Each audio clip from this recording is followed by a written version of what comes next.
South China Morning Post, 22nd of March 2024. Amid the antagonism between China and India, Nepal's political landscape shifted in Beijing's favor.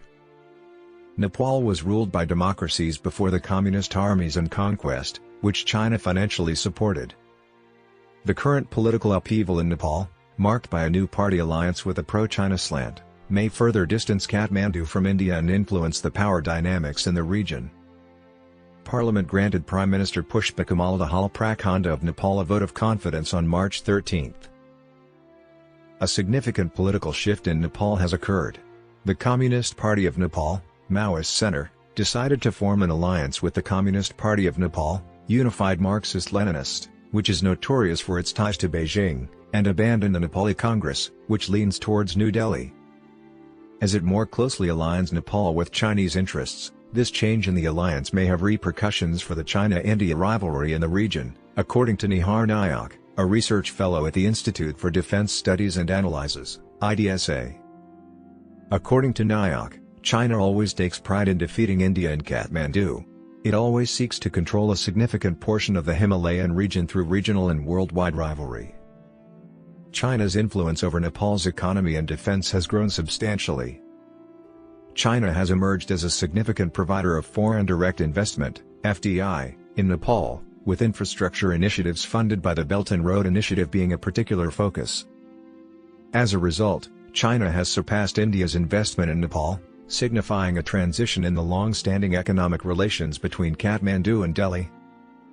Reportedly, Nepal and China are nearing completion of a Belt and Road implementation agreement following 4 years of negotiations on investment modalities.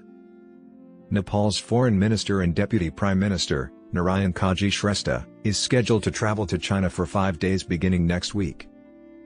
During his visit, he is anticipated to meet with Chinese Foreign Minister Wang Yi and other high-ranking officials. The agreement is also scheduled to be signed. In January, while acting as the previous government's Home Affairs Minister, Shrestha hinted that China and Nepal would soon sign the Belt and Road Plan. According to IDSA's Nayak, Shrestha's visit to China is intended to compel the Nepalese government to revise the plan by the U.S. Millennium Challenge Corporation, MCC, accord between India and Nepal. He explained that the Nepalese government is under pressure from the Chinese to correct the Belt and Road Initiative while simultaneously accepting the Global Security Initiative and Global Development Initiative, which China has recently proposed in opposition to the Indo-Pacific strategy in the region. Despite being signed in 2017, the terms of the Belt and Road Agreement remain undisclosed and have not been presented for debate in Parliament. On Wednesday, the deposed Nepalese Congress Party brought up the same issue in the House of Representatives. Nayak stated that India had vehemently opposed the Chinese Belt and Road Initiative because it compromised the sovereignty and territorial integrity of numerous neighboring nations. Under MCC, all projects are well defined, however, it is elusive which projects China will invest in under the Belt and Road Initiative, Nayak said, citing the Pokhara International Airport as an example of a completed project that the Chinese government placed under the Belt and Road Initiative. Nayak stated, India should, therefore, be concerned about when Nepal finalizes the Belt and Road Initiative with China. China and Nepal signed 12 agreements, including 7 memorandums of understanding, in September of last year to enhance cooperation in the areas of information technology, road connectivity, and trade. Ties with the Chinese Communist Party. China maintains enduring relations with the Nepalese Communist Movement, particularly Prakhanda's Maoist Centre, which fought against the Nepalese government for a decade. China furnished the Maoist movement with logistical, ideological, and military assistance throughout this period. In the wake of the recent power transition, political and diplomatic circles in Kathmandu are abuzz with speculation regarding the potential involvement of Beijing in facilitating the handshake between the Maoist Centre and the KP Sharma Oli-led CP and UML. Leaders of the Nepali Congress and other political parties have accused Beijing of exerting pressure, claiming that Prakhanda renounced his alliance under this pressure. The new administration denied this claim. Professor Emeritus at the School of International Studies, Jawaharlal Nehru University South Dakota Muni stated that while China had attempted to unite Nepal's communist parties, the functioning of the new government remained uncertain. Although the new administration comprises communist parties, much will depend on its effectiveness.